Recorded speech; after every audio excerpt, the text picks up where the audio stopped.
Hi guys, try na natin yung stinky tofu. Tikman natin. So nandito ako sa kalsada. Pwede naman maglapag pala ng phone dito, hindi naman nananakaw. So tikman natin kung anong lasa nito. Nahilig ako sa tokwa, tingnan natin kung iba sa tokwa sa Pinas. Ang baho nga. Ang baho guys, stinky talaga. Kaya ako sticky, stinky pala. Ang baho. Nasang tokwa lang ng Pilipinas. Oh, mabaho lang siya. Pabahuin mo yung tokwa. Yung spicy to. No? Ito na yung spicy chicken ng Taiwan. Masarap. Masarap to guys.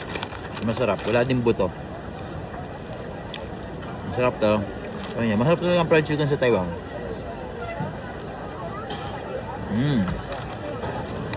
And of course, ang milk tea ng Taiwan, ito lang talagang pinunta ko dito guys. Pupunta tayo for milk tea.